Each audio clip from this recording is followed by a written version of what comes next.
afternoon, and welcome to another edition of Money Talk with Melanie. I am your business diva, Melanie Collette, coming to you live via SHR Media from beautiful Cape May, New Jersey on this wonderful Friday evening. I hope you all are doing well and had a wonderful week.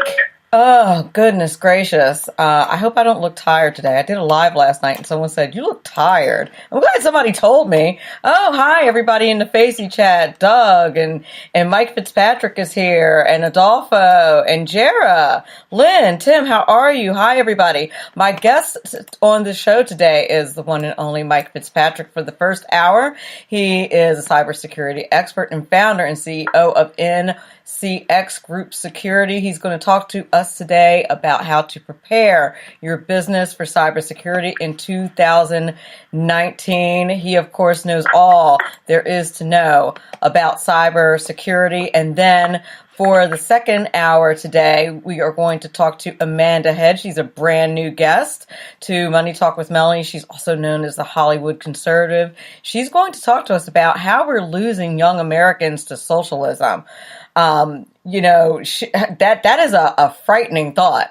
But as someone who teaches, as an educator who teaches young Americans, I joke about when they tell me that they want to be socialists. Hey, Deontay Johnson, welcome back. When they say that they like socialism, I'm like, yeah, you're already socialists. Like, you live in your parents' house. Somebody already buys everything for you. You're already a socialist. Of course you like socialism. Why wouldn't you? So we're going to have her on in the second hour. I'm just saying. Just throwing that out there. You're already a socialist. But I'm looking forward to having her on the second hour, and I'm so happy to see you guys. This is like my relief for the week. This is what I look forward to doing after I teach all day and all week. Actually, I will tell you, it's just I teach financial literacy, and exactly. Deontay Johnson said in the chat we were all socialists at one point. Not in my house, because my mom didn't play that. My mom, that's Deontay's generation. Maybe, but my generation, they didn't have socialists. You know, the first time, my mom will tell you the story. I bet if I called her, she's next door, I bet if I called her over, she'd tell you the story herself about the first time I wanted some very expensive sneakers, which back in my day, now I'm really aging myself, was like $60. And you know why I know this story so well is because she tells it all the time. I wanted these $60 sneakers, and she's like, cool, I'll get you for half. Like, you earn the first $30 and I'll get you for the second $30. And I was young. I think I got my first babysitting job when I was like 12. That's how you create someone who's not a socialist. That's how you create a free market per child and not a socialist. You know, that's how I was raised, is that you have to have some skin in the game. You want something, you earn it. But that's not how, but then, you have the 20 somethings and they do it differently these days. That's not how they do it. But so we're going to talk about how, we have these young people these days have all these negative beliefs about the country and these positive beliefs about socialism. It's scary. And Mike Fitzpatrick said, not at my dad's house. He was a capitalist through and through. Exactly. Everybody worked. That's how it goes. So yeah, I personally don't get that. And then I have, I teach financial literacy to kids, and I teach another class called technical life skills.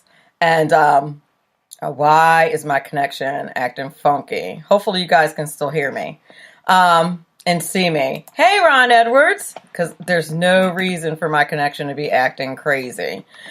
Anyway, I'm going to keep talking and hope that my connection is no longer poor, because me and Comcast are going to have a conversation. Anyway, what was I saying? Oh, so I'm going to try and disconnect something. All right. See if that helps.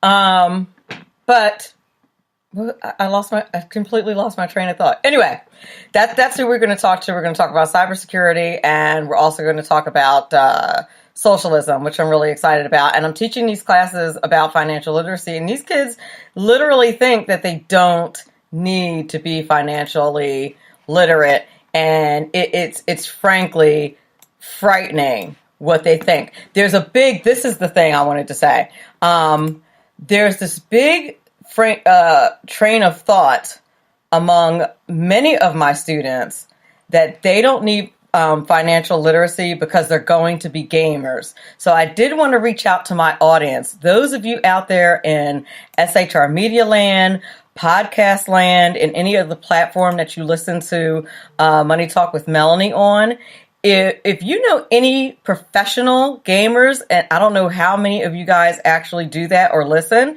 if you know any gamers, I would love to have somebody who is a professional gamer on my show. I told my students, because they were like, Miss Colette, you can actually make money being a gamer. And I said, yeah, I know that. I know that you can do that.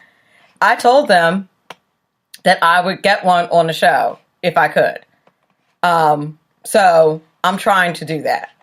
So if you know anybody who is a professional gamer, have them reach out to me, because I'd love to have one on the show. I want them to have a realistic view of what that profession is actually like. I would love to know that with that professional, because I don't know anything about it, but I'm all about getting the kids familiar with what the kids are interested in.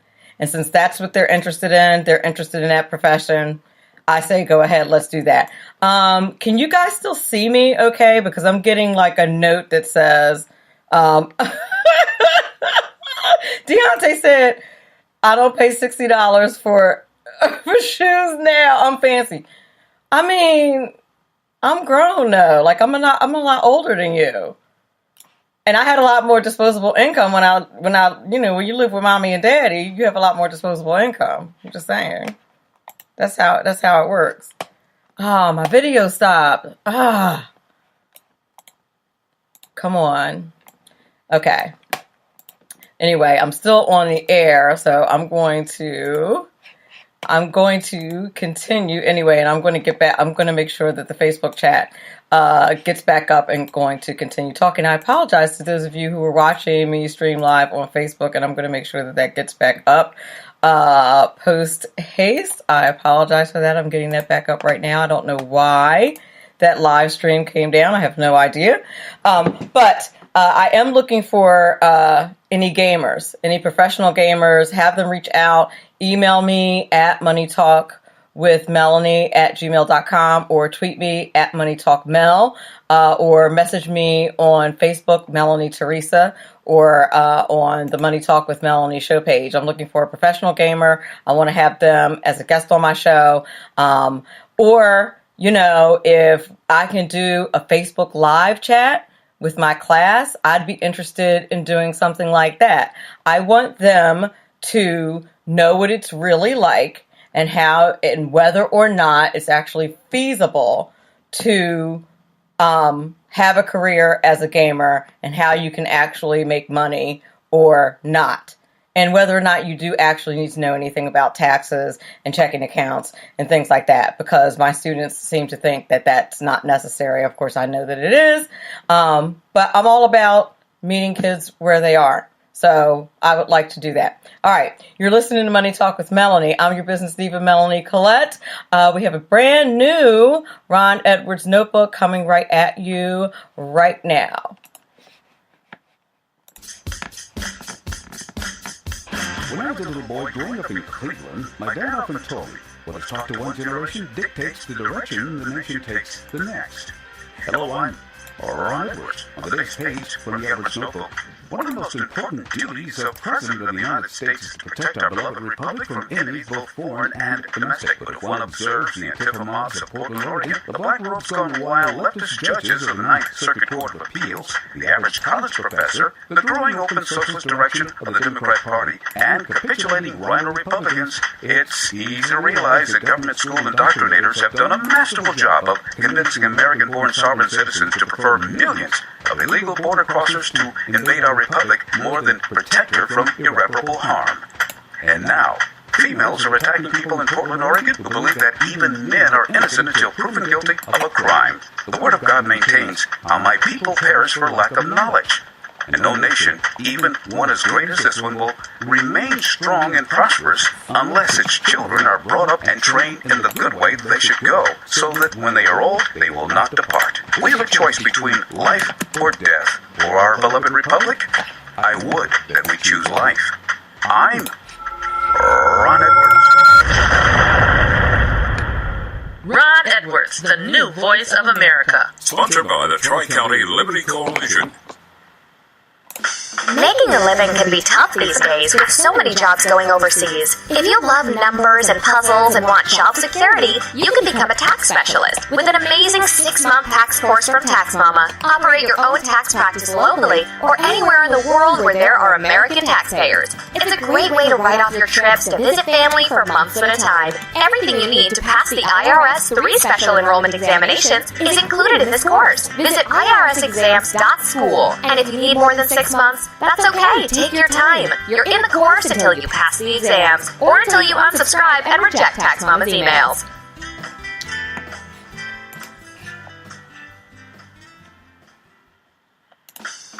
Right now, you can get the credit you deserve. Just visit MrCreditRepair.biz. Let their expert credit repair specialists remove late payments, charge-offs, collections, even old bankruptcies fast and easy. That's MrCreditRepair.biz. Why go anyplace else? Increase your credit score today. At Mr. Credit, you always get a quality service, all at our everyday discounted price. Stop getting turned down for cars, credit cards, or even new homes. Visit MrCreditRepair.biz today. That's MrCreditRepair.biz. Your credit repair is our #1 priority.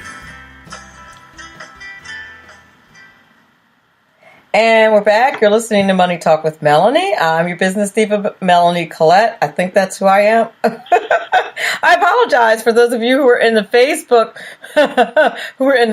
feed and it went down. I have no idea why that happens. Doug said Google or Comcast being evil. Really? Like, I don't understand. That's just bizarre. Anyway, welcome back. My guest for the first hour is Mike Fitzpatrick. As you all know, he's a returning guest every month.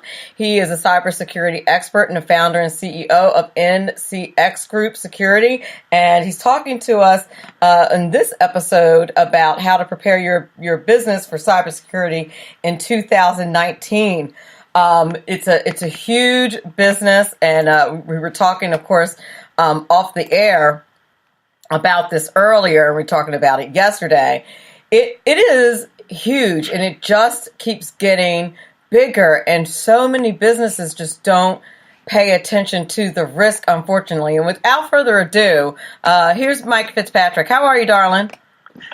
I'm doing great. I'm doing so much better that I finally get a chance to talk to you after a couple of month hiatus. I know, it's been so long. It really has. At least on the air, anyway. Well, listen, for those who have never heard you before on the show, can you give people who are new to you and new to NCX Group just a little bit of insight about your background and the background of NCX Group, what you guys do? Yeah, sure. For the last 17 years, we've been working with companies both nationally and internationally to mitigate the risks associated with cybersecurity and today's business environment. So primarily we work with healthcare providers, retailers, banking and finance, critical infrastructure, meaning power companies, water companies, gas companies, those kinds of things, as well as very strong within the educational space. Yes, indeed. And you guys are very good at what you do. And to prepare for this particular show, you sent me one of your wonderful podcasts, and why don't I have, one of the things that I do to prepare for this show is I shut everything down and kind of clean out my random access memory so that stuff like what happened earlier doesn't happen. And of course it happened anyway because, it's just the way it goes. Yeah, it's just the way it goes. But I wish I meant to hold on to the podcast that you sent me that talked about the three things that get affected most that companies need to consider when they're thinking about their cybersecurity compliance, sustainability, revenue, and growth. I told you off air, I was like shaking when I finished listening to that podcast because it was so scary to me. Well, and I mean, the problem is cybersecurity is not scary enough to businesses these days. They don't spend enough time thinking about it and thinking about the risk. As we were talking about off air, sustainability, revenue, and growth, those are the three things that everybody, myself included, that runs a business think about daily. That's the role of the CEO. Those are the things that you're supposed to look after. I also refer to it as accountability, liability, and profitability. But sustainability, revenue, and growth are the terms that are being used today out of Harvard. So from a revenue, sustainability, and growth standpoint, if we reverse that out from a cybersecurity standpoint, sustainability, like I told you, 54% of all small to mid-sized businesses in 2017 had and experienced a cyber breach. Of that 54%, 66% of them were out of business in 6 months. So your probability that you're going to survive a ransomware attack, a real security breach, something along those lines, is very remote. Only 33% survive it. So your sustainability, your survivability is very low with the security breach. If you are fortunate your revenue to survive it, your revenues are going to take a massive hit because you're going to be paying fine after fine after fine after fine. I forgot about that because for every hit, for every breach, for every record, how do they get fined? Is it per record? Well, there's a cost per record, but the FTC is now fining based upon a per record price of $2,500. So if your website is breached and data is exposed, you're going to be dealing with the FTC for probably 5 years. The attorneys that you're going to have to go out and hire at about $500 to $1,000 an hour, it's going to get very expensive. Like I said, the first time fine from the FTC is $2,500 per exposed record. So that's revenue. Your revenues are going to be impacted. Your reputation will be damaged. Think of Target. I mean, Target in 2013 experienced a cybersecurity breach about this time. Their revenues were off by 48% that year. But it wasn't just that. If you go to Q2 the following year in 2014, revenues were off 64% because of that breach, and people were afraid to go back. So your revenues are going to be impacted. Growth, you can forget about growth for probably 5 years. There's no upside to this. There's no upside to a breach, and every penny that you spend on preventing something, it saves you $100 on the other side of the breach. So every dollar that you spend on mitigating risk saves you $100 on dealing with the consequences of a risk. Does that make sense? It does. It does make sense. But it just seems like it's so hard to get people to understand that. It's like selling insurance. You know what I mean? Like it's So I think it's easier to sell insurance than to get people to do the right things with this. I got a call last night at 10:30 last night that a local business had a ransomware attack and they have no idea what to do. So I'm waiting on a call today from the CEO to try to give them a hand and help them out. Community college here in my area was hit with a ransomware attack, and they were down for 4 weeks.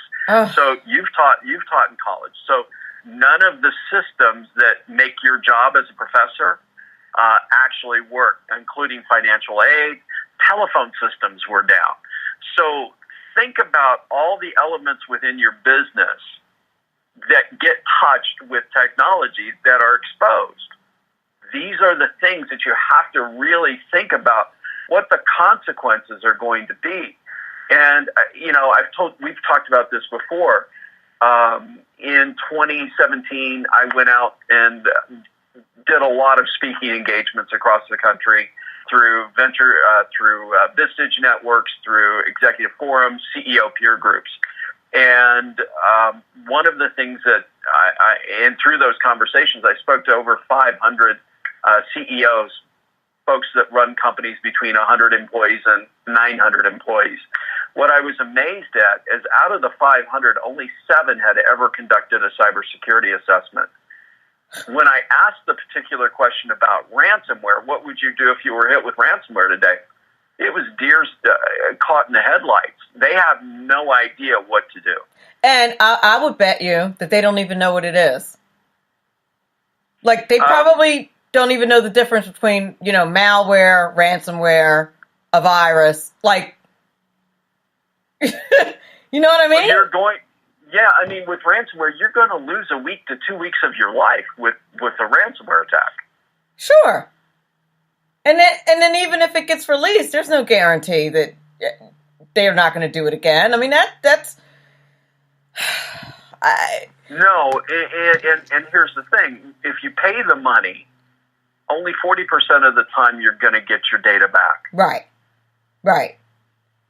Your best defense is having great backups, but you got to make sure that your backups are actually 100%. So you get to a point to where you're rolling the dice a little bit with ransomware attacks, and that's why in 2019 incident response plans are absolutely critical.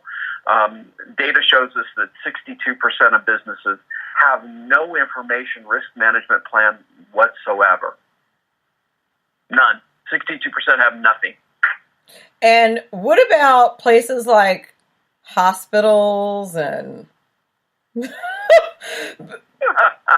I mean, because the last few ransomware situations that I've heard of were like hospitals and medical records. And those are, if I recall correctly, I think we had a conversation about this where medical records are really like the high dollar stuff on the dark web.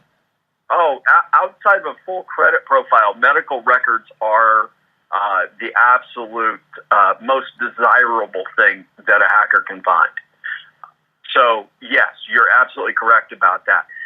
Hospitals, healthcare providers are 114 times more likely to be hit with a ransomware attack these days. 114 times more likely. And here's the killer. Now, it would seem to me that we should have some legislation, and I'm no rhino, I'm no big government person.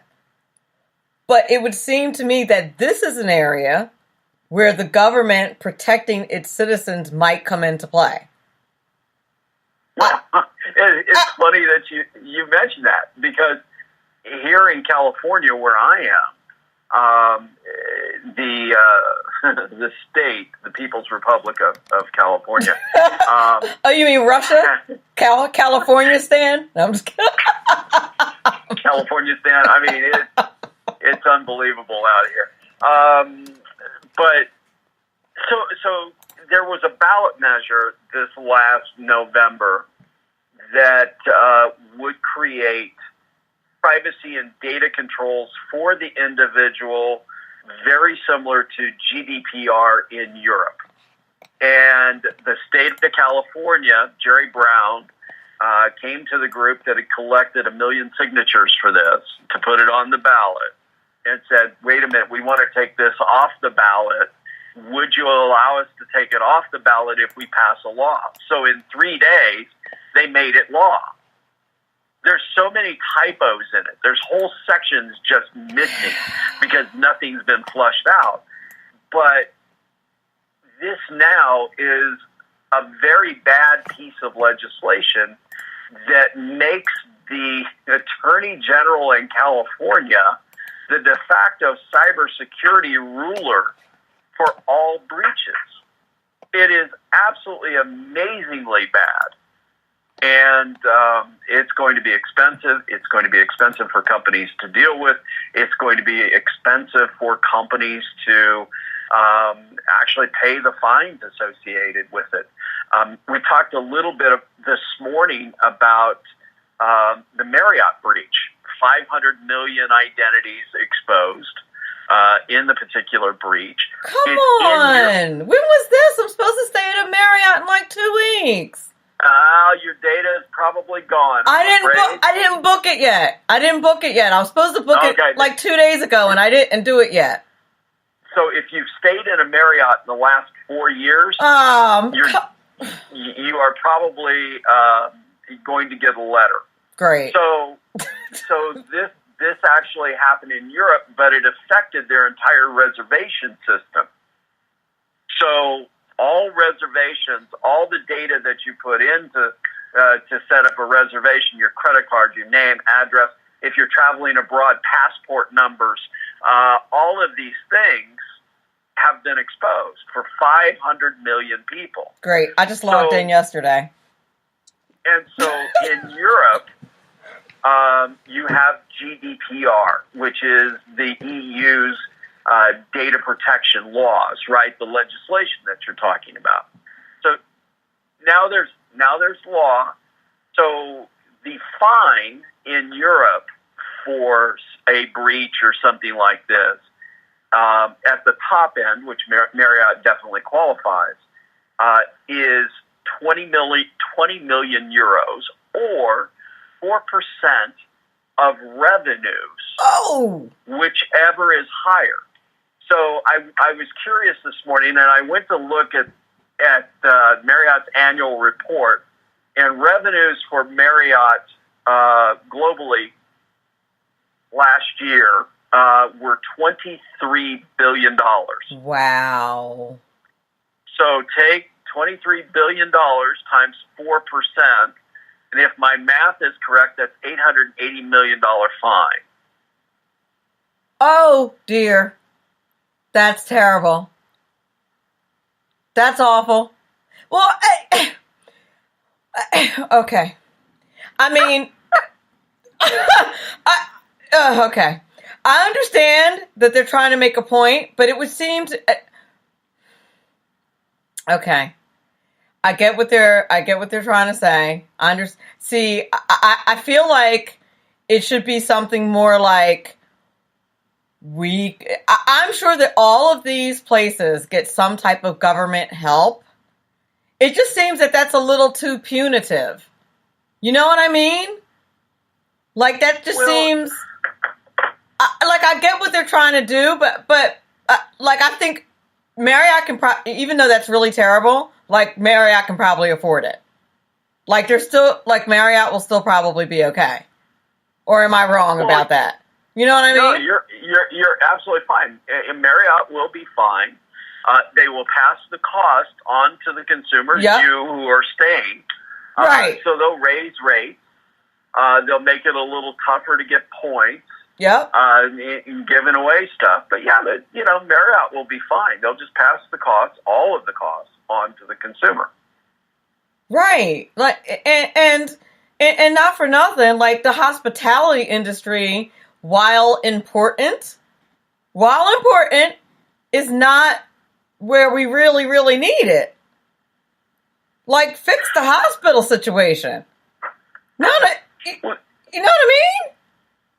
Well, the thing is this: there's risk everywhere. True. We're more at risk today than we were, 10 years ago. We've been writing about the different trends and the different events and the things that are going on in the industry and the things that we see as important on our blog. So I think I'm doing 3 or 4 articles a month. The discouraging part is in 5 years or almost 6 years of doing that blog, I'm not seeing any improvement in any of the statistics or any of the data. No one's changing their habits.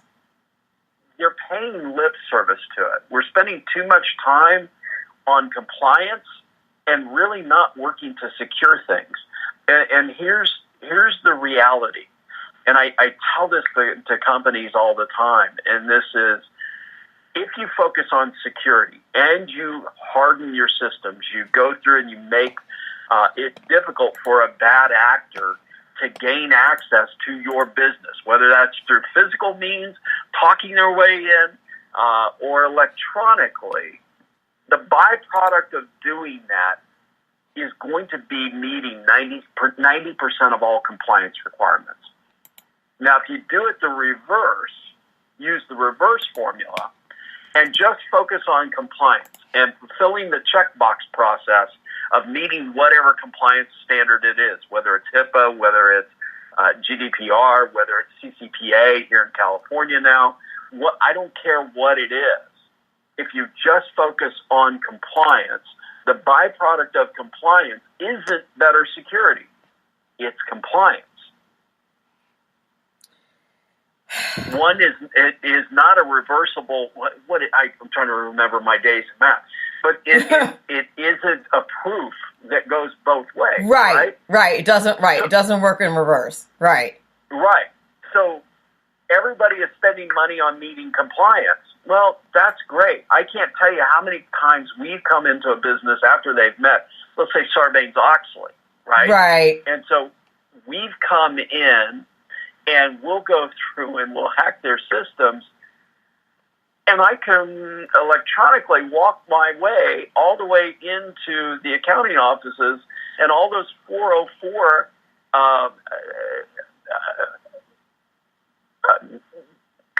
what's the word I'm looking for? All those 404 attesting to that you're secure is completely null and void because I was able to compromise all of it.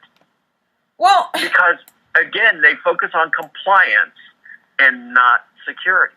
Is it possible? And this, I'm getting a little philosophical here, but is it possible that this is a more broad problem of, like the philosophy of just doing the minimum that you need to do? Like, we live in a society where people literally just do the minimum, or at least that's how I feel. Like, people just do what they have to do to comply. Like, I had a student tell me the other day, I have something called a warm-up question, right? And the kid literally looked at my face and said, well, I didn't realize we had to get it right. And I was like, I was confused for a second.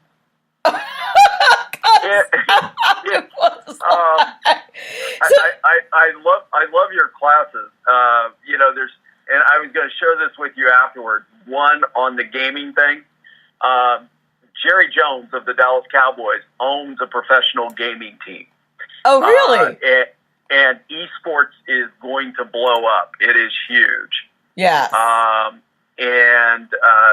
You've got some very rich people that own esports teams. And it is going to be big, I think. The other side of it is I would hand out Gary Vaynerchuk's book, and Gary's a friend and a client, but I would hand out his book, Crush It. And if you haven't read it, read it. It is a great book for the kids that you're talking about. I'm cool with that. I'm not dismissing their wanting to be gamers, but they want to drop out of school when they're 16. And I'm like, no. No. And the other thing, and I'm just going to throw this in because it's a proud dad thing. my son is an Eagle Scout, was an Eagle Scout at 14. He's in his freshman year at college. He's carrying, 17 hours his first semester, and works a job 24 to 30 hours a week as well as at PetSmart, because he wants his own money and wants to make his own way. So, well, right. And so I don't, because he was raised right. But we have these people out here who are like, okay, all I have to do is meet compliance.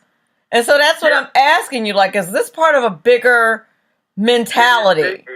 Yes, it is part of a bigger issue from, again, from the philosophical standpoint. I mean, as with companies just going through and meeting compliance and getting the pain over with, like, going to the dentist and getting the cleaning done, they're going through, they're meeting compliance, they're signing off on it. They're really not aware of what they're signing off on. Most boards really don't understand the risk associated with cybersecurity. They don't want to dig deeper, because if you dig deeper, you're going to see the big ugly truth, and that is that none of their stuff is secure. Oh, my Lord. None of their systems are secure. They would rather live in the matrix than understand the truth. You're making my head hurt. We're going to go to a break.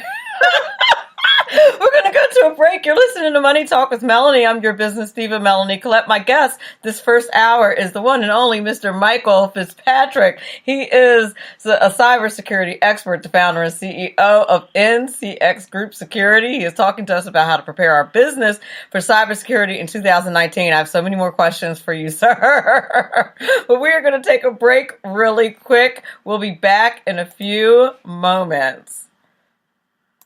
Making a living can be tough these days with so many jobs going overseas. If you love numbers and puzzles and want job security, you can become a tax specialist with an amazing 6-month tax course from Tax Mama. Operate your own tax practice locally or anywhere in the world where there are American taxpayers. It's a great way to write off your trips to visit family for months at a time. Everything you need to pass the IRS 3 special enrollment examinations is included in this course. Visit irsexams.school. And if you need more than 6 months, that's okay. Take your time. You're in the course until you pass the exams or until you unsubscribe and reject Tax Mama's emails.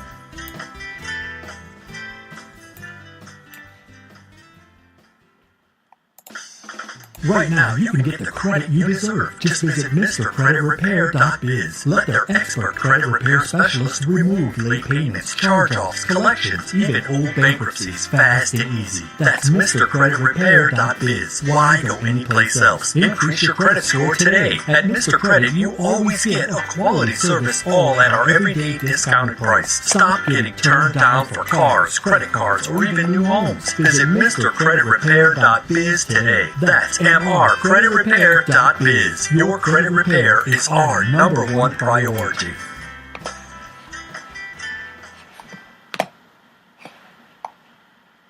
Okay, we're back. You're listening to Money Talk with Melanie. I'm your business diva, Melanie Collette. I want to quickly mention one of our newest sponsors, Biz Social Personal Touch, and you can check them out. I'm going to post the link in the Facey chat. I'm actually going to post the link to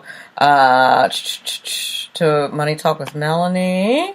Yes, there is a website where you can check out actually all of the Money Talk with Melanie sponsors. You can see their ads there, and I'm going to post the link to the new sponsor as well right in the Facey chat for you guys to take a look at. They are quite awesome, and their ad should be coming out very soon. I'm excited about that. Very excited about that. Welcome aboard. My show is just getting super popular. I'm so excited. But we have with us today Mike Fitzpatrick, cybersecurity expert, founder, and CEO of NCX Group Security. Mike, I'm laughing too because another class that I teach is called it's called web design, right? Mm-hmm. And I had public education. Makes my head hurt. I had a meeting with the curriculum director, like speaking of like people not knowing like the depth of stuff and literally not wanting to know, right? So I had a meeting with the curriculum director who I assume doesn't even know I have a podcast. And That's probably good. yeah, probably true. So I had a meeting with her the other day, and the class is called Web Design, and I teach, CSS and HTML, and they don't meet the criteria for coding. And she's like, because we don't teach coding. And I was like, HTML is coding. Like, and I showed it to her, and I was like, these are codes. This is coding. Like, let's get into some Python. Let's get into, right. Go down the list. I think coding should be taught in K through 8. I think that we have to teach kids differently. And if they are able to code, they can feed themselves after they leave high school. Well, yeah. And I said, why is the class called Web Page Design? And the book that I teach out of, which by the way I had to find, we're not even going to discuss that, is called Fundamentals of Web Programming. She was like, that sounds like a really good name for a class. And I'm like thinking, yeah, you're the one that makes 6 figures, but whatever. Okay. I was like, oh my God, yeah, it really does. Doesn't it? Because it's programming. Because it's coding. So it is. It does make your head hurt every day with the things that go on and how people are able to be fooled into believing something that it really isn't. And we see it every day on the cybersecurity side. Right. It's just every day. And technology, I think, is one of the most frightening things, and I think people are really afraid of what they don't know. And I think the other side of it is I think people are also afraid that they will get taken advantage of because of what they don't know. But to me, like, there's no excuse. And I say to people all the time, like, you can use Google more than, like, looking up, shirtless pictures of Idris Elba, although I greatly enjoy doing that. You can also oh my God. I said that out loud. But I'm saying you can also use the internet to inform yourself if you're afraid that Mike Fitzpatrick from NCX Group is going to take advantage of you. You can do a little bit of research yourself if you're making $500,000 as a CEO and want to make a good decision. Come on. Yeah, exactly. First, I would say don't use something else that hides you from Google. Well, yeah, okay, is a great one. Good point. I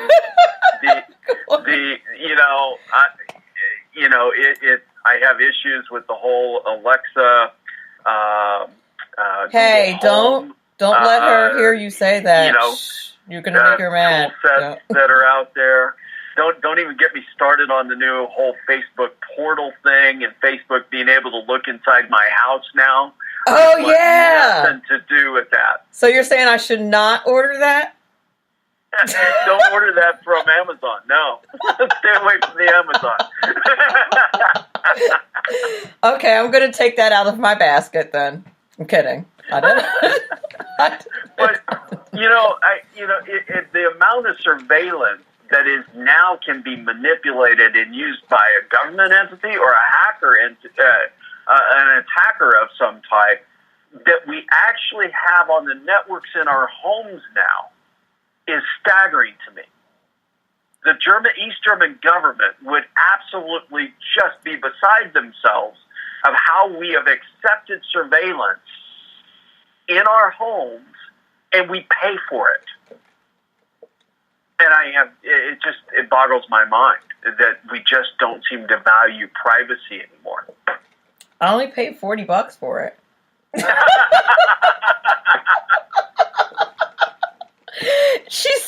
She does all kinds of wonder. She can tell me what's on my schedule without me having to go through the inconvenience of picking up my phone and clicking a whole icon. I mean, that's a lot of work. Yeah, I know. It's really tough. It is really, really that's tough. strenuous. The iPhone weighs what, like a half an ounce or something? That's the funny thing is, I know a lot of folks within the public sector that do work within the government, and the funny thing is they don't carry smartphones. I know. Have you noticed that? I think I told you that before. Take a look. I know. They don't. Yeah. They don't carry smartphones. They carry flip phones. They carry dumb phones.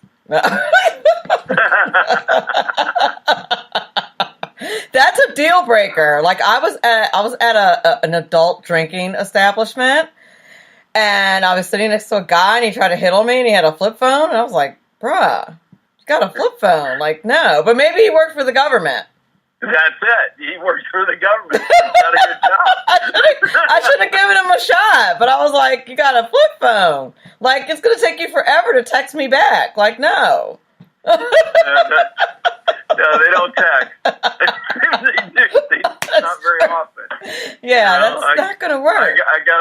I got a couple of buddies in the FBI, that are special agents in the FBI cybercrime unit, and they're flip phone guys.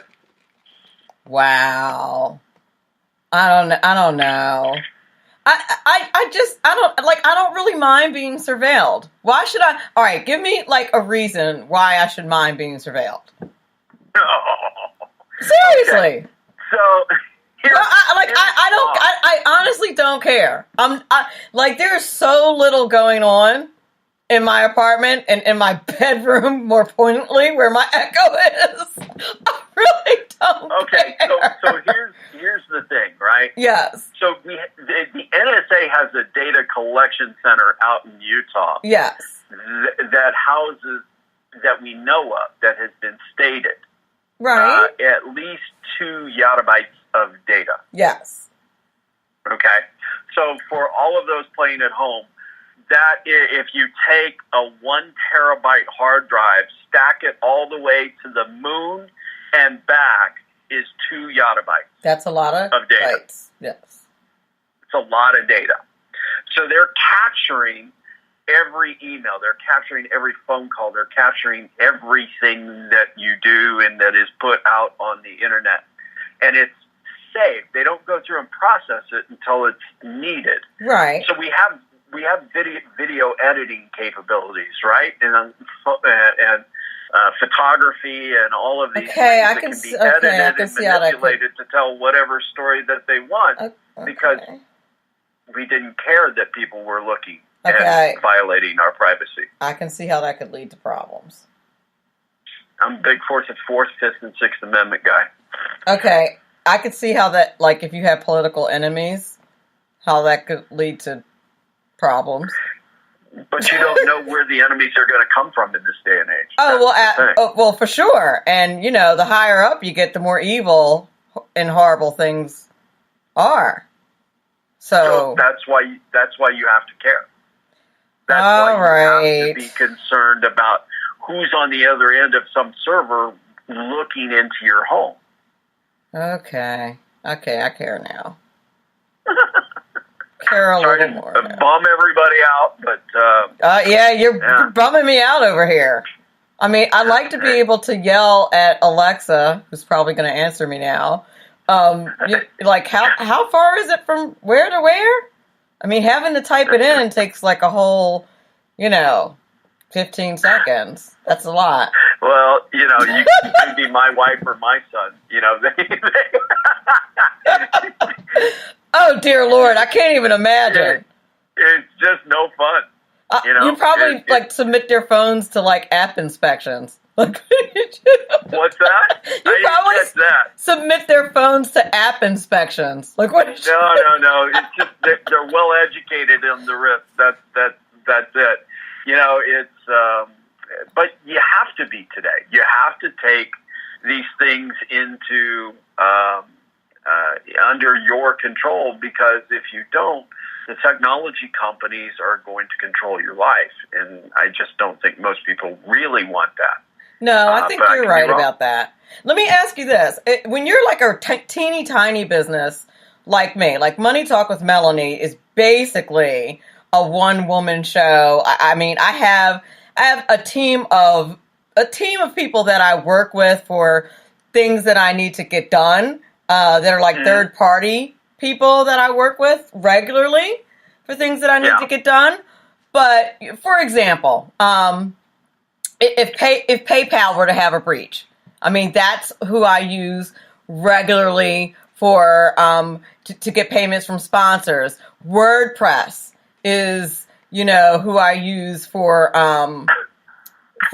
my website, but there's a PayPal widget that when I start to sell things on my website, it's still PayPal, and then there's like a third party that connects WordPress and PayPal. That company could have a breach. So, like, what does somebody like me, and I would imagine that there's lots of very small entrepreneurial situations like mine, where you're really at the mercy of all these other companies and their breaches. Like, where's the responsibilities when it comes to that? Well, the responsibility is always yours, right? Because it's your website. Sure. You made the choices that go into the website. Okay, that makes sense. So I would tell you this. The most valuable thing to a small business is their website, because most of their business goes through that website from the perspective of, like you said, through orders, through payments, through those kinds of things. There are a lot of widgets within WordPress that will help secure that WordPress site. WordPress sites in general are not very secure. So unless you're adding those security widgets to your site and locking it down and monitoring who's attacking your site every day, because trust me, that is going on. You have to put up some defenses. You have to build a wall, big, beautiful wall, a moat, maybe another big, beautiful wall, and some snipers to keep the hackers guessing, to keep them off of your site. One of the biggest things today is actually would be a man-in-the-middle type of attack on your site, where they're sitting there in between what you do with PayPal and capturing credit card transactions, capturing payments, and going through that way. So you have to keep them out of your site. Okay. I'm glad I asked that question. So when I start selling merchandise, I'm going to make sure I reach out to you and have my business straight. But I mean, the other side of it is too. So if you're using, independent contractors and that type of thing to help with your business, you need to establish what your security culture is going to be. Sure. Right? You need to decide how you're going to operate. How is Melanie's operation going to function from a password standpoint? When you grant them access to email or to a phone system or to that in representing you, how is that going to take place? What is your password policy? These are all things that big businesses think about, but small businesses have the same issues. Sure. You have to think about how you're going to grant electronic access to your systems, whether that's a CRM, whether that is some type of graphic software, if you're working with some type of graphics person, whether that's access to your website, to a web developer to come in and make changes to your website. How you grant access is important. That makes a lot of sense. How can people get in touch with you if they want you to speak or they want to avail themselves of NCX Group's services? So the best way to get a hold of me and the company is through ncxgroup.com, and that's ncxgroup.com, Nancy Charlie X-Ray. And there's an 800 number there. You can contact us that way. You can send us an email. The podcast that Melanie was referring to is Bite Size Security on Anchor.fm, but it's also on iTunes, Google Play, and other places as well. So I promise to be more vigilant with that in 2019. No, it's really good. It's really great stuff. It's really great stuff. You guys should definitely check out his podcast. They're fantastic. Thank you so much for being on the show, sir. Enjoyable. As always, lots of great information. I appreciate it so much. Talk to you soon. All right. Absolutely. Thank you so much. That was Mr. Michael Fitzpatrick, cybersecurity expert and founder and CEO of NCX Group Security. And our next guest coming up is the one and only Amanda Head. She's also known as the Hollywood Conservative. I'm looking forward to having her on the show. We're going to talk about how we are losing young Americans to socialism. And we're going to take a break in between. We'll be back in a few minutes. You're listening to Money Talk with Melanie. I'm your business diva, Melanie Collette. We'll be back after this commercial break. Conservative media done right. You're listening to the SHR Media Network. Hey, this is Michael Wright. And I'm Shannon Wright. Join us for The Right Way with Shannon and Mike, Monday through Thursday from 7 to 9 a.m. right here on SHR Media. Why are you joining us? For fun things like sports, politics. Oh, maybe some news and entertainment? And all kinds of other things. Money and recipes and events, all kinds of stuff. Yeah, so join us Monday through Thursday, 7 to 9 a.m. here on SHRmedia.com.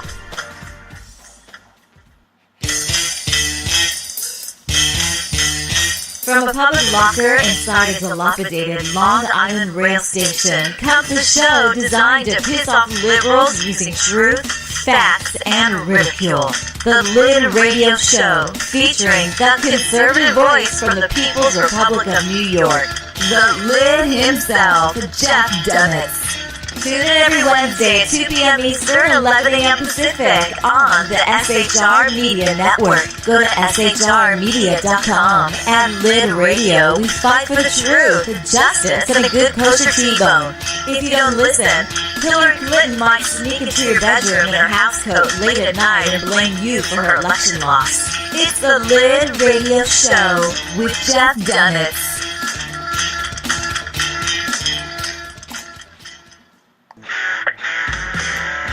Hey girls, Carry Girl Gear's here. More and more women every day are concealed carrying, participating in competitive shooting, and getting firearms training. It's not a boys' club anymore, and we don't have to shop in their stores anymore either. Finally, a cool and unique clothing line just for women. Dope tees and hats for the patriotic concealed carry and 2A girl. So what are you waiting for?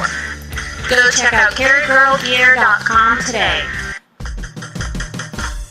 It's your business diva here, Melanie Collette. I am inviting you to a front row seat as I discuss some of the most intriguing details of wealth and finance with today's movers and shakers in the world of business. Listen in and discover financial truths on a global, domestic, and household scale.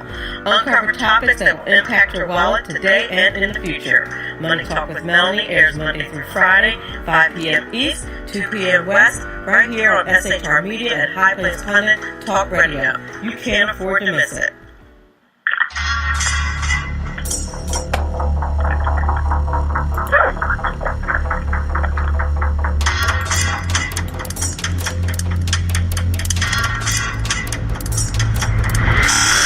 The new show on the SHR Media Network, Seconds Against Tyranny.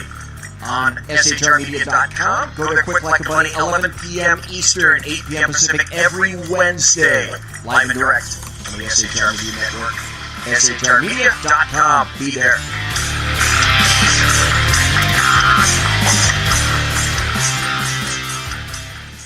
When dirty politicians, shadow governments, and deceptive Islam blind the world with fake stream media smoke, their only fear is one man with a cane.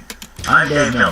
Join me through SHRmedia.com, HighPlainsTalkRadio.com, and the Western Free Radio Network at Spreaker, YouTube, and iTunes for a different perspective weekly on the Unpleasant Blind Guy. And catch me on Jeff Mitchell's EDL Radio on BlogTalkRadio.com. There's nurturing Canada, because truth is not always pleasant. Broadcasting behind enemy lines in occupied California, a mere 2 miles from the state capital, the bloviating Zeppelin's Berserk Bobcat Saloon Radio Show can be heard every Tuesday and Thursday night at 8 p.m. Pacific and 11 p.m. Eastern, only on the SHR Media Network. Go to shrmedia.com to listen. You can also watch on the SHR Media Facebook page and the SHR Media YouTube channel. No goldfish were abused in the making of this ad. Conservative media done right. You're listening to the SHR Media Network. And welcome back. You're listening to Money Talk with Melanie. I'm your business diva, Melanie Collette, and welcome to the second hour of Money Talk with Melanie. Had a great time with Mike Fitzpatrick. The first hour, very informative hour, talking about cybersecurity and the importance of cybersecurity in 2019. It just does not seem to be getting any better. Everybody's just concerned about compliance, apparently, and not concerned about, actually protecting their businesses, unfortunately. This hour, actually, before we get to that, have you tried any of our sponsors? I want to make sure that you check out our sponsors by going to Money Talk with Melanie and going to our sponsors page. The tax mama, Eva Rosenberg, who has not been on in a while, was one of my first sponsors, is going to be here December 14th. Very excited to have her. And she's going to talk to us about how you can become an enrolled agent by enrolling in her exam review course. Very excited to have her back on the show. I'm super excited, and she's a big supporter of the show. And like I said, she was one of my first sponsors, longest running sponsor of Money Talk with Melanie. And then there is Mr. CreditRepair.biz, another big sponsor of Money Talk with Melanie. And then there's our newest sponsor, Biz Social Personal Touch. And what they do is, it's really cool. You can go to their website, excuse me, and the links, you can hit the links from Money Talk with Melanie. You go to their website and you can personally design cards, and they send a hard card. You know how, a physical card. You can use this for your business, as far as leads and stuff like that. Or just one personal card, like a birthday card or Mother's Day card, something like that. It is so cool. Put your own personalized pictures in there. I've used it, and that's how I decide I really like it. And they decided that they wanted to become a sponsor, out of the blue. So it's a really cool service. So check it out at moneytalkwithmelanie.com and click on check out our sponsors. I love it. Too many in one place. Too many what in one place? Mr. Willie Lawson. Welcome, Big Willie. But yeah, I really like that service, and I'm going to be using that to reach out to my trillion billion leads that I have for my financial services business. I'm super excited about that new sponsor. So reach out to them. Go, like I said, go to Money Talk with Melanie and click on check out our sponsors. So I'm excited about that. It's good stuff. So anyway, without further ado, I'd like to introduce my next guest, Amanda Head, the Hollywood conservative. If you guys saw the promo, her profile picture is so cool. I'm I want to get my headshot done again. And get some artsy stuff. I mean, girlfriend, your profile pic is hot. I love it. I'm now. Look, I live in Los Angeles, so I have a lot of friends who are quote unquote photographers, and they're always looking for someone to test out their new cameras or their new lenses, and I'm always the first person to volunteer. So that was from a friend of mine, and that was just kind of a off the cuff shoot one day. And then I don't know if you have the one with the American flag superimposed. Yes. Over my lip. Yeah. So that was real. Obviously that's a Photoshop thing. I did not actually have any paint or anything on my lips. But yeah, gosh, it's amazing what you can do in Photoshop these days. It is crazy. Yeah, that is so cool. Thank you. Thank you so much. It's very, very cool. It's very cool. And if you guys don't know what we're talking about out there in Facey Land and SHR Media Land, check it out on the Money Talk with Melanie Facebook page, or you can check it out at Money Talk Mel. I did tweet it out, I believe, yesterday. It's also on LinkedIn. I promote the heck out of my shows. So I think it's on LinkedIn. I tweeted it. It's on my show page. It's on my personal page. But that picture is awesome. Now I'm like, okay. I used to like my profile pic for my show. Now my picture sucks. Just add an American flag to it. Although you wouldn't believe the amount of people who, and look, I know the U.S. flag code well. I know that we are not supposed to wear it. And you wouldn't believe how many people are like, that's disrespectful to the American flag. I'm like, you guys need to get off it. It's 2018 and it's cool. Yeah. I'm going to throw this out here, Amanda. I'm going to put this out here. I'm going to just venture a guess that it's mostly women who are saying that. Most criticism, like, of my looks online, come from women. Yeah, I'm guessing that the men not having an issue with it. Yeah. Am I right? It's unfortunate, but am I right, Amanda? Being out there, I guess. Yeah. I think they have a case of haterade. Anyway. Yeah. I'm familiar with that. Anyway, that picture's awesome. I don't care. It's not the American flag. It is a patriotic, resemblance. Image. Yeah. To the flag. It resembles the flag. It's not, you don't have a flag waving out of your mouth. It's right. I mean, come on now. I know it. The picture's awesome. Anywho, pictures because I'm not a hater. So before we move any further, thank you for not being that. Yeah, no, I'm not. It's hard out there for us girls, especially in finance and politics and industries that are male dominated. Women have to prop each other up. Hello, yes. So before we move any further, let's tell the audience, please, it's your first time on Money Talk with Melanie. Please tell the audience a bit about your background, if you would. Sure. So, born in Nashville, grew up in Birmingham. I moved to Los Angeles after I graduated from college. I sang throughout my life, going into college and throughout college, moved out to LA for the music industry. I was in the music industry for 9 years as behind the scenes and in front. I wrote for a record label that was actually an urban record label, and I wrote some songs for a band called Far Side, and then for Nas when he put out his album in 2008. Nice. And then I shifted over to a pop duo that I was in with another girl. We had 2 records that hit the Billboard Mainstream Top 40. The first one debuted at 31 and the other one debuted at 36.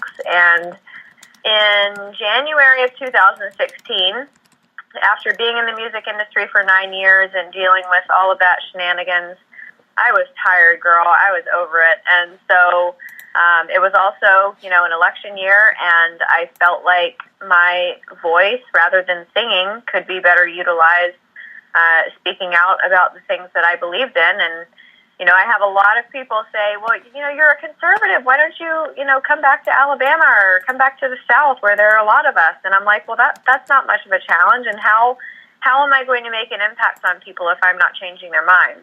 So I'm out here in LA as a conservative, and when I switched over to politics in January, I started a radio show in April of that year, and it was syndicated over a couple different stations on the East Coast, and then that led into my current job as national spokesperson for Committee to Defend the President. So it's the nation's largest pro-Trump super PAC, so I'm their spokesperson, and then I also am a contributor for a network called The Rebel. Nice. And then I do Fox News regularly, and now I have a daily live show from 10 to 12 on a network called America's Voice.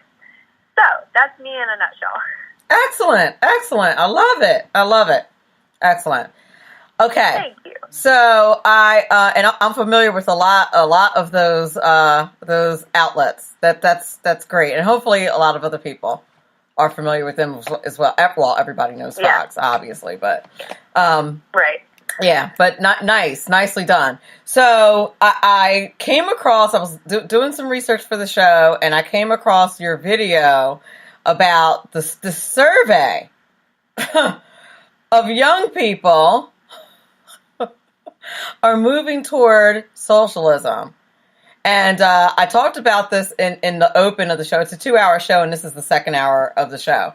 But my background is in education. I teach high school, and I also teach college as well. And so, of course, that the video on your website that talked about this survey about how young people are moving towards socialism kind of spoke to me a little bit. And then, of course, with the elections, and me, I'm also very politically active. And so with the elections being what they were, of course, it always came up in my classroom with my kids knowing, that I was involved in politics and the levels at which I was involved. So I remember one time one of my kids said that he, thought socialism was a really good idea. And I said, well, of course you do. You're already a socialist. Yeah, exactly. You are given stuff. You, by nature, until you are 18 and start paying taxes and working at a job, of course you're a socialist. That's the best way to go if you got parents pouring money into your account. Right, exactly. It's like you are already a socialist by definition. Of course you think it's a fantastic idea. Until you start paying taxes. So tell us a little bit about the statistics in the survey. They were stunning. Yeah, and let me pull them back up again. It truly was shocking for me, and that's coming from someone who, I'm on the older end of millennials, but I live here in Los Angeles. I live here where we've got a ton of entertainment people, and Hollywood by nature is a selfish town because of the nature of the people that move here and the reasons for which they move here. People move here for selfish reasons. They move here to, become a star or, be a dancer on Beyonce's tour or whatever, the case may be. But I noticed this alarming trend, and I found this data to back it up. Nearly half of the millennials polled said that the United States by nature, 50% said is sexist and 49% said racist. 38% of young Americans do not agree that America has a history we should be proud of. 84% of young Americans do not know the specific rights enumerated in the First Amendment, and 19% of millennials believe that the American flag is a sign of intolerance and hatred. And, none of these statistics were primarily pertaining to American nationalism and pride. And I don't have the statistics in front of me regarding millennials and their opinion of socialism, but, there's so much about our history that millennials don't understand, and it's not being taught in schools, and it goes back even before our founding fathers. With the Puritans who left Scrooby, England, and went to Holland, and then came and established colonies here. William Bradford and those men and women. The first American establishment for the first year was set up within a socialist environment, and it didn't thrive, and it almost caved, and King Edward at the time said, you guys might need to come back. And so then they switched over to a capitalist mentality, and the colony started thriving. And then, you fast forward to, late 1750s when our founding fathers were starting to gather together, the Band of Patriots and all of that. And those are the values that our country was founded on. And you can separate that from any of the religious sides, the Judeo-Christian values that we were founded on. But America is so great because of her founding and because of the importance of freedom. And that's not just freedom as it pertains to speech and gun rights and things like that. It's the freedom to pursue what you are good at and what you love and what you thrive in, so that you can make your own money and make your own way. And when you look back at history and these countries that have tried to enact socialism and the ugly stepsisters of Marxism and communism, those countries have failed. And you hear a lot of millennials saying, oh, well, that's because they weren't implemented properly. No, that's because they absolutely were implemented perfectly. That's the way that socialism works. You have a few at the very top in power, and they become rich and rich and rich and richer and richer and richer, and then the rest of the country fails. And we're obviously seeing that in Venezuela right now, where they can't make enough money to purchase toilet paper, and that is socialism. And it's astounding to me. But again, it goes back, and you as an educator, I'm sure you know this revisionist history that downplays those exceptional values, those exceptional economic capitalistic values that made America who she is. Not only do they downplay it, but they absolutely indoctrinate the students. Absolutely. 100%. They ingrain it into the lesson plans. Like, they weave it into everything. Yep. They invite groups into the school. And the problem that I have with it is that they present it as if there is no other side. And because I am on the other side is why, I see it and I recognize it. And there's other teachers that are on the other side, but they're literally afraid. Like, teachers tell me all the time that they're afraid. And I'm like, and maybe I'm just stupid, but I'm like, why are you afraid? Like, you have rights. Now, political. And it seems to me that millennials, when you're at that age in life, I remember when I was in college, I was raised Christian, I was raised conservative, and I went through a phase in college where I kind of rebelled against all of the things that I was raised on, and I was like, I started to question why I believed what I believed, both religiously and politically. So I started reading books on apologetics and on politics and things like that. And I actually ended up arriving in the same place that I began, but I was so valuable, I was so grateful that I went through that, because it solidified what I feel and it gave me arguments for the future. But what's strange is that millennials don't seem to have that thirst for an alternative. They don't have that thirst for knowledge. And even that thirst to rebel, because, this whole socialist mentality, this leftist snowflake thing, that's not rebelling. You're going with the grain. Like, that's what's trendy right now. If you want to rebel and you want to be cool and you want to be the fringe element and you want to set yourself apart, you need to start thinking for yourself and start thinking outside of the things that you've been taught. Because look at Saul Alinsky's Rules for Radicals. The three bastions of liberalism are culture, education, and what's the third one? I can't even think of it right now. But in our education system, that is absolutely being enacted and being driven through these kids' heads. And I want to say to them, you're not a rebel. You are parroting exactly what your educators have told you to parrot. That's not cool, and you're not stepping outside the norm and rebelling against the man. You're actually just repeating. You're regurgitating the things that you're being told in the classroom. Well, I was sitting in I teach, like I said, I teach secondary school, high school, and I also teach in college. And I was sitting in a professional development session about a month ago, and we were being told about how excessive red writing on a paper can be perceived as racist, and that this is particularly so among African American students. I was incensed by this. Oh yeah, and I remember reading an article a couple years ago about how using proper grammar and punctuation and spelling is considered racist. Oh, yeah. I had an argument with an education professor about this. And I said, that is racism. I actually lost a job because of this, because of course I ran into that professor and like killed the interview, killed the demo, and it happened to be a principal. The principal happened to be the principal of that school, and she was like, no, and heck, I'm hiring this chick. It's kind of funny.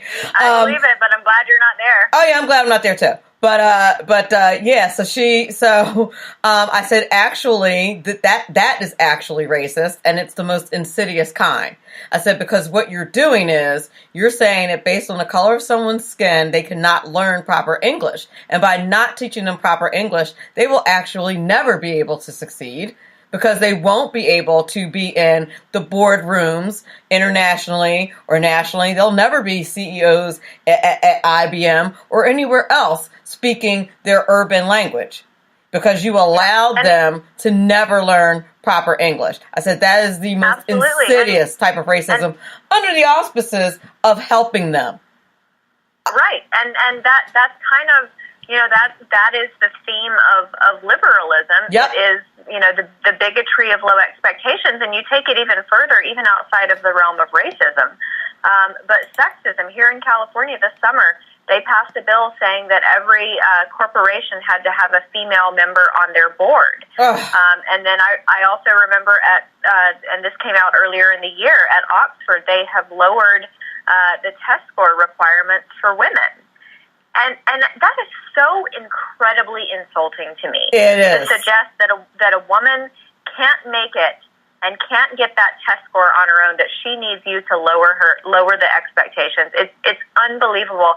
And that's the whole thing with affirmative action. I have never understood how you have certain factions of minority populations in the United States who don't see that as racist. Amanda, that someone thinks that you should have that spot because of the color of the skin and not your merits or your talents or your skills or your experience. Affirmative action is a dark cloud that follows my career. I happen to teach STEM. I teach computer programming, computer applications. I also do teach financial literacy and accounting and things like that. I can guarantee you that I am probably a teacher that gets asked the most about where I was educated. And I can also guarantee you, other teachers, of course, have master's degrees. And I have 3 years into a doctoral program as well. I have 2 years left to finish my doctorate. Most teachers don't. A lot of teachers don't even have master's degrees. Okay? But I get asked all the time about my background. A lot of teachers don't. Which is insane. Right. A lot of teachers don't teach STEM. Now, where I live, there are not a lot of black folks. So what do you think they assume when they see me? So we all know. Exactly. And that's why they're asking where I went to school. And it's infuriating. Affirmative action has done me no favors. And I'm probably more qualified than a lot of my counterparts. And it ticks me off. Yeah. And I think of people with, people just like you within your profession, blacks or Hispanics or any other race, even women who have a high position or a high level of education, and they got that because they studied and they worked hard, and they filled that role because of their abilities. And I can imagine that is the most frustrating, not only hindrance, but just insult. I mean, that's utterly insulting. It is. It is insulting. I actually had a funny story. I was standing outside a classroom one day waiting to teach the next class at the university where I teach. And I said to the professor that was coming out, "Oh, you can leave the door open." And he's like, "Oh, well, we usually lock the door until the professor gets here." And I was like, "Yeah, I'm the professor." And oh, man. And he says, "Oh, get this." He says, "Oh, the professor's usually a white male." He literally said that. Get this, though. Wow. He was a black male. What? I kid you not. Oh, man. And I said, and I turned to my students who happened to be just a few girls. And I said, see, ladies, this is why we need more women in STEM. And I just laughed and went in the classroom. Well, look, we all know black don't crack, so maybe it's because you look so young. I'm going to go with that. I'm going to go with that. But I was like, I said, really, dude? Like, you too? Like, I need this from you? Like, right.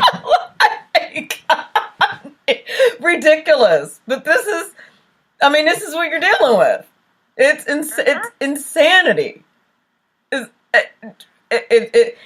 We need to stop doing all of this, all of the inclusion. You know, I was saying to another teacher the other day, and actually had a similar conversation online. I said, we need to stop doing, inclusion doesn't even belong in the schools. It's a logistical nightmare, number one, because there's always going to be like that outlier.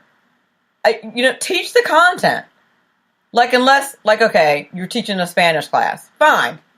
Whatever they do in Spanish-speaking countries, you want to teach their culture, that's cool. But I teach computers. I'm not doing Black History Month. I'm not doing Women's History. I'm not doing any of that. I'm going to teach you how to make a decent PowerPoint. That's what I'm going to do. Because at the end of the day, when someone is utilizing computer skills that they hopefully have learned in school, that's what they need. They don't need to know that other stuff. Like, you're training them for a job so that they can excel in a career. That stuff is not pertinent to getting a job and performing well in it. No. So, it is ridiculous. But the socialism is being. Here's another socialism example. They do it with the grades too. In school, they have these grading safety nets now. Oh yes. Where, if a kid doesn't do well the first marking period, or sometimes first and second marking period, like if he gets like a 13, you have to give him a 55. But if a kid gets 101, 102, you actually have to take those points away.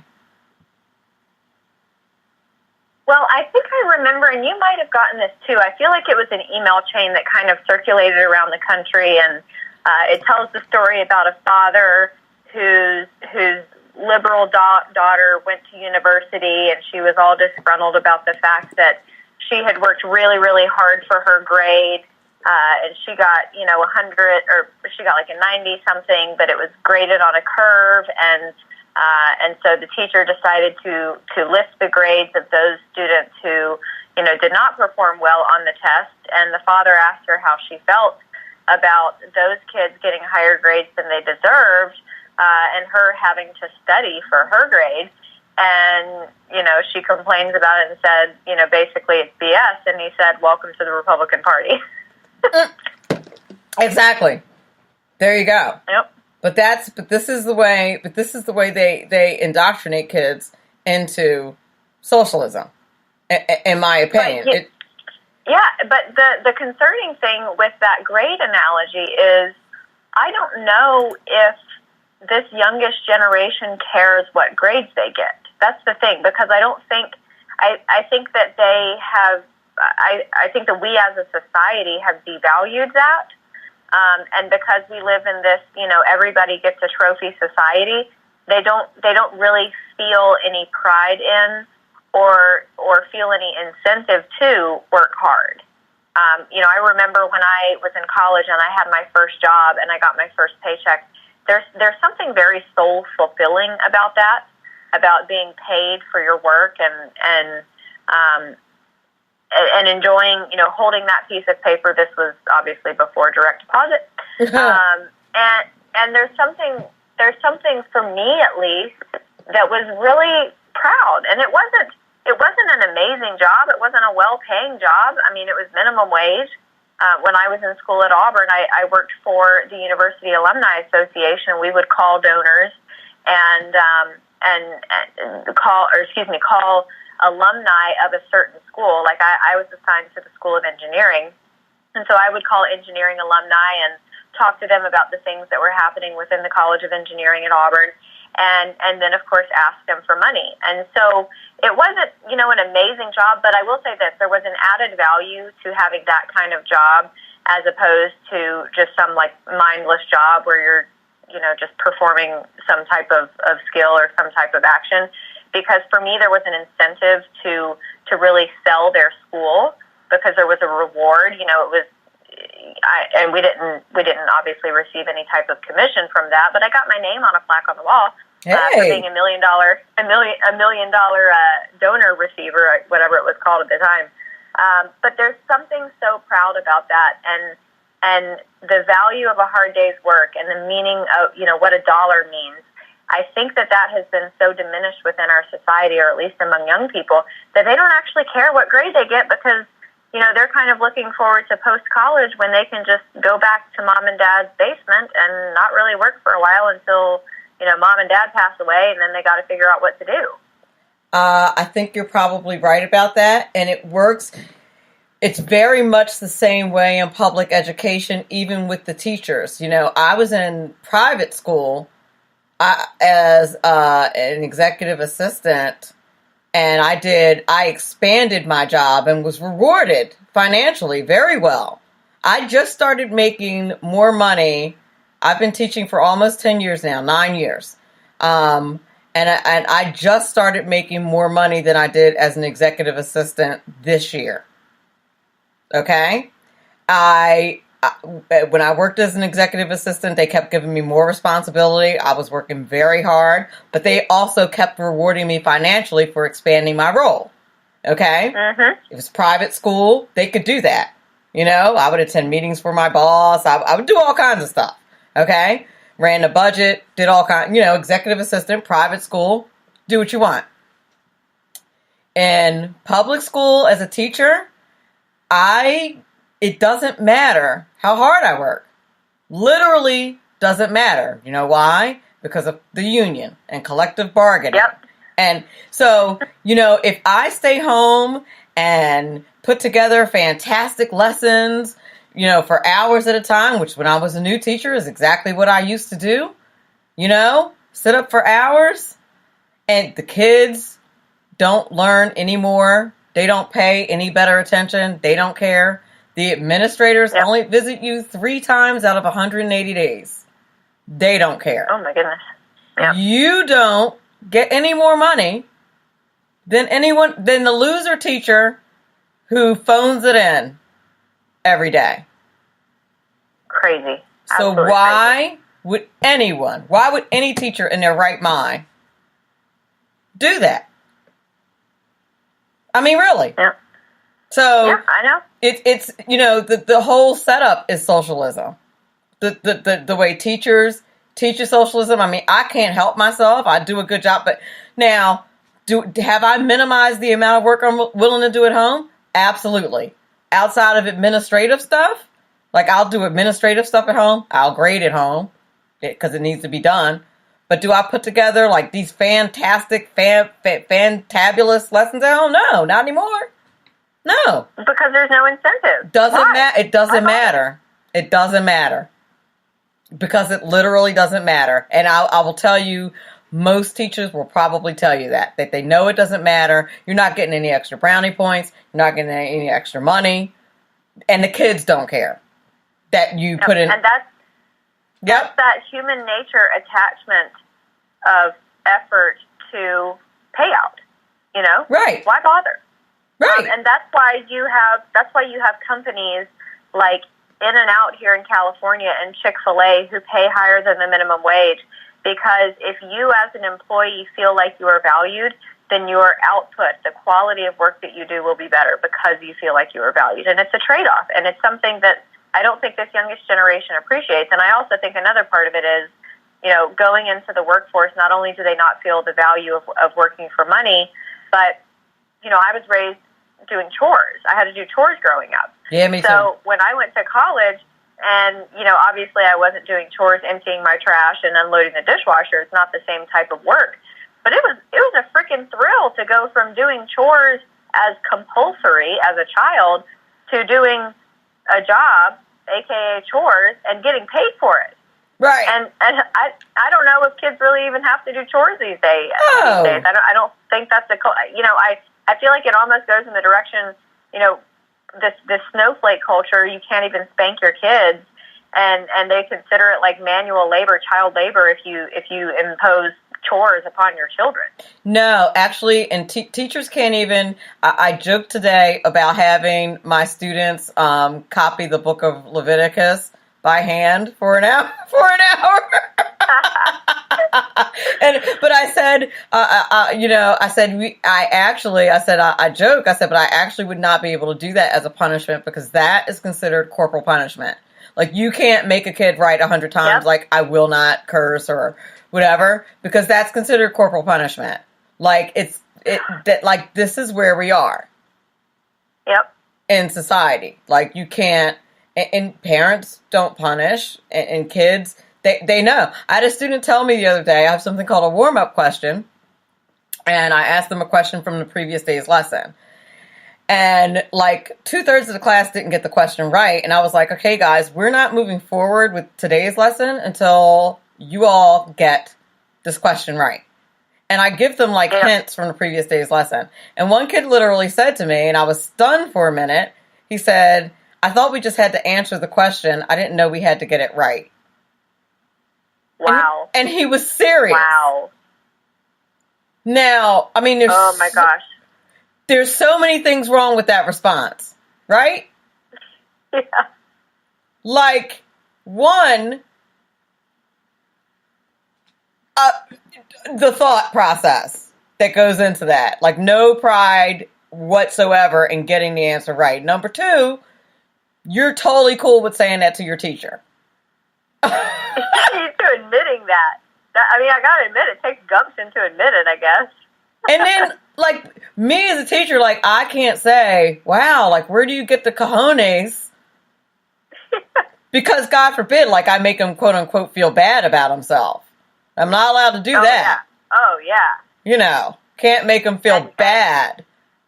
And then that might embarrass him in front of the class. Oh, well, yeah. We're moving towards this culture of there are no wrong answers. This culture of show up to work and that's all you have to do. And that is a part of this whole everybody gets a trophy culture. All you got to do is just show up. You don't have to actually work or excel at what you do, and you're going to get paid. But aren't there circumstances? Insane. I can't. I feel like this all ties back to a conversation that I had with someone recently about gratitude, and children being given everything that they want. I think that a truly vital part of raising children is telling them no. Yes. And because children, a lot of children within that generation have not been told no, they don't know how to take it. But also, there's a psychological link between gratitude and happiness, and it's why they say, if you're unhappy with life or you're sad, think about all the things that are blessings in your life. Think about all the things that you're grateful for. And if you have been given everything in life, regardless of whether it's a PlayStation or a slumber party with girlfriends, if you're never told no, you're never going to have gratitude for the things that you gain. That is so true. That is so very true. And they just don't, there are times when we should justifiably be embarrassed. Like, embarrassment is good. Yeah, absolutely. And, as a result of the way we are treating these young people, they also have no sense of self-awareness at all. Like, one of these classes is, like, slower than the other classes, and they have no sense of awareness about them. Like, you would think, and I'm not saying that they should feel that they are less valuable as people. That's not what I'm suggesting. What I'm suggesting is that you should be like, okay, I need to work harder because I know that I am not quite as bright.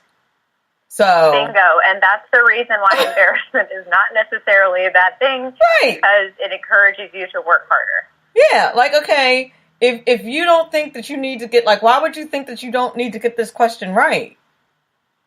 And that's okay. Like, that's not okay. Like, you still need to get the question right. Like, I had this kid today insisting that he wasn't very smart. And I was like, it's not okay to think, and that he simply can't do math. And I said, well, that's not acceptable. I said, it might take you longer. I can ride with you on that. But that you can't do it at all, and that's what we're doing? No. Yeah. That's, no. Because it's easier to say I can't than it is to acknowledge the fact that you can and then work to make sure that you can. Right. And then they'll say, I need help. And the help that they need is they want you to tell them what to do rather than reading instructions. Right. So, what you were saying about no thirst for knowledge, there it is. And circling back to the beginning of our conversation, that's the difference between socialism and capitalism. Socialism is giving people fish.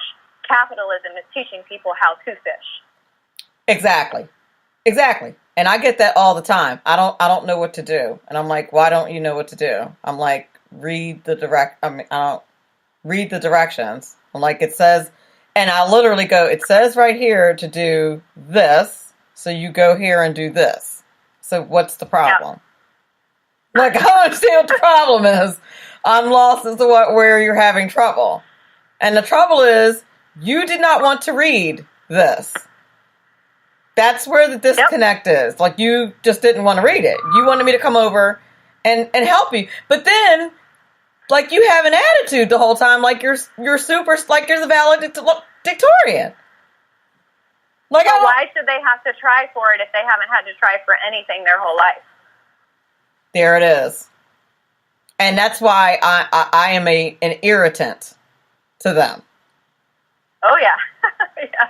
Because I came into November and they're looking at me like this lady's crazy. And I'm looking at them like, you all are crazy. Like, what's wrong with you? Like, you all are nuts. You need to, like, this is school. Like, I don't understand what's going on here. I don't understand what's going on. This is school. Like, what did you think you came? I don't know what you think we came here to do. Yeah, I mean, at that point, you have to question what the purpose of school is. You know, why go? Well, I think to indoctrinate them into thinking that all will be well. I don't know. No one anywhere seems to genuinely care. I don't think. And I guess there is a bigger agenda afoot. Because I don't see from a bigger, broader perspective that anyone anywhere seems to care about what happens to these kids. Well, I think there are a token few of us, I hope. Well, yes, I think we do. But the people who are supposed to be guarding the hen house that is public education, the people who want to indoctrinate these kids with socialism, the people who want to tell these young people that God doesn't exist, the people who want to tell these kids that government is God, they don't care about these people, because if they did, they wouldn't be telling them stuff like that. Well, and that's another thing too. You know, they hate the government. They think that this president is awful. And yet, you know, especially regarding Second Amendment, they think that Trump is the devil, but yet they want the government to be the only ones with guns. Right. And again, they presented, the last school I was at, they were having, I want to say the ACLU, come in and do this whole government program with the kids. And when I started clicking on the links, it was all anti-Second Amendment stuff. And they were presenting it as if it were fact.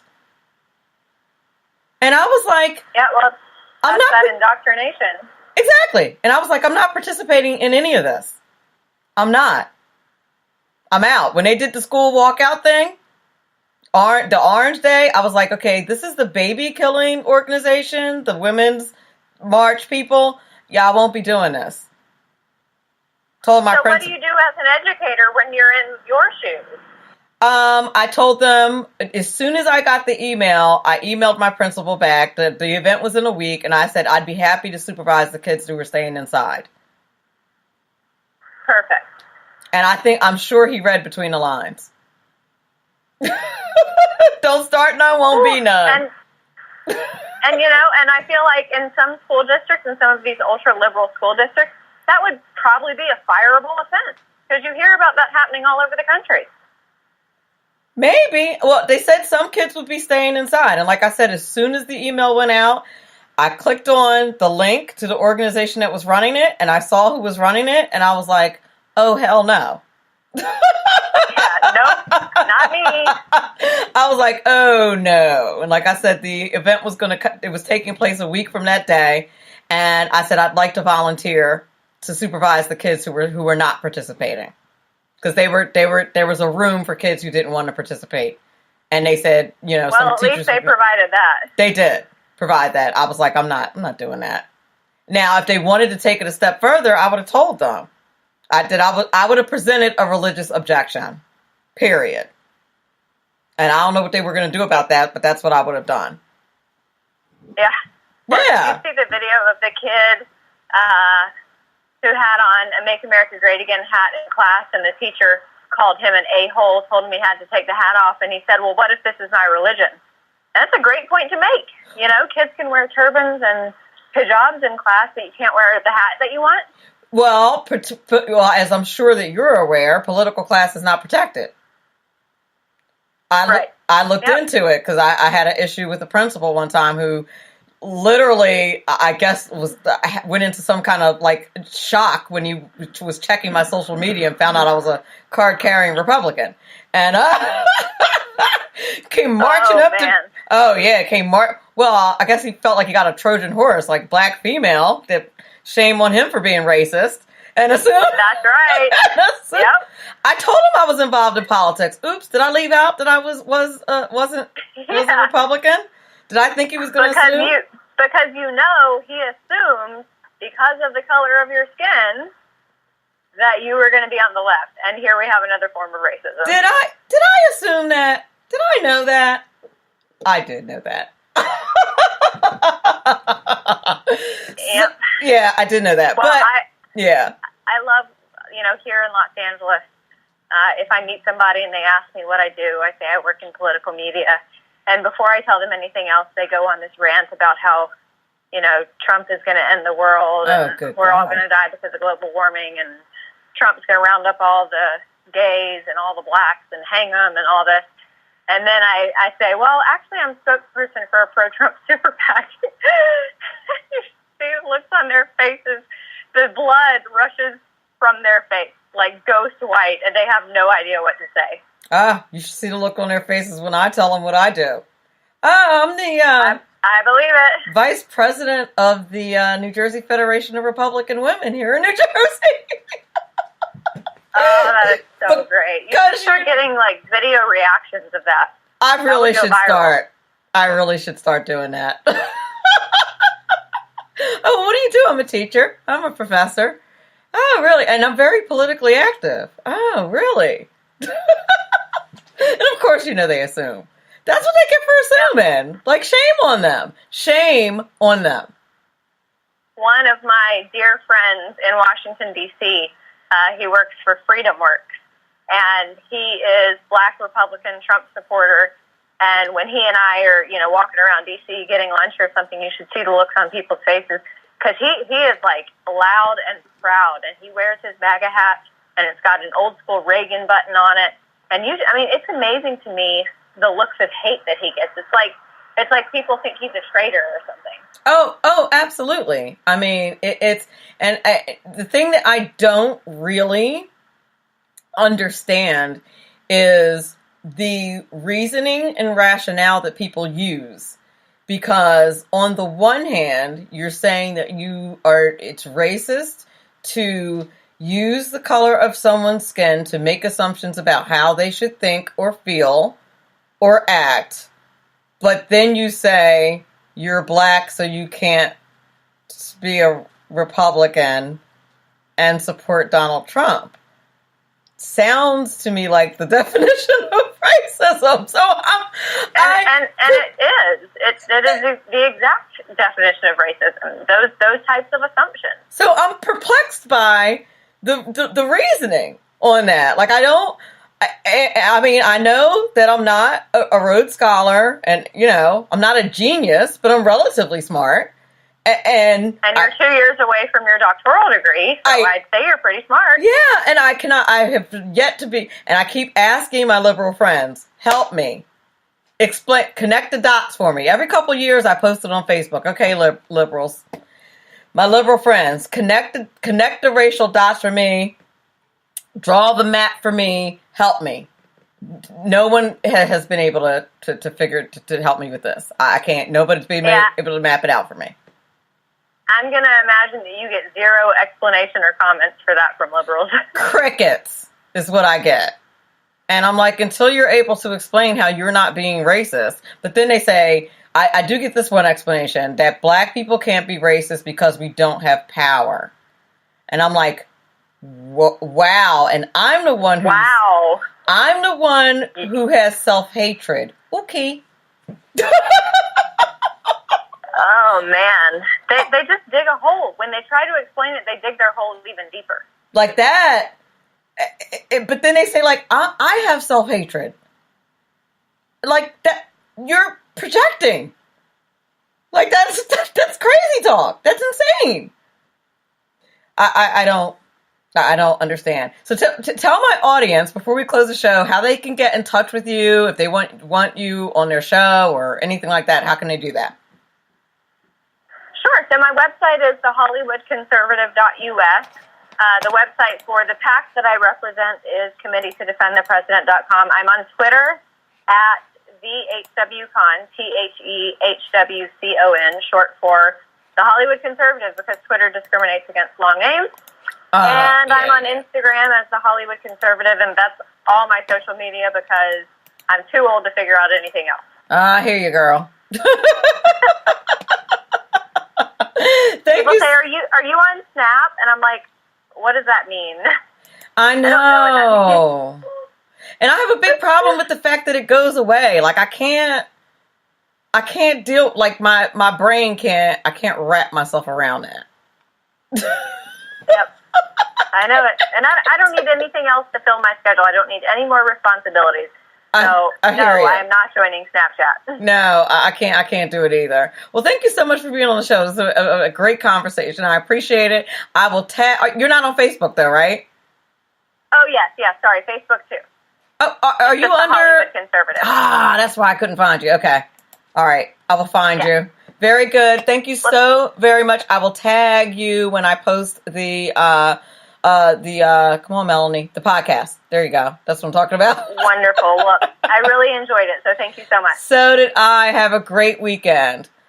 You too. Bye-bye. Bye-bye. You're listening to Money Talk with Melanie. I'm your business diva, Melanie Collette. I want to thank everybody for listening to the show, everybody who was in the Facey chat, and if you're listening out there on SHR Media Land, everybody who listened on iTunes and any other of your downloadable platforms. I really do appreciate it. Remember, all of this is very important because after all, it's your money. Have a great weekend.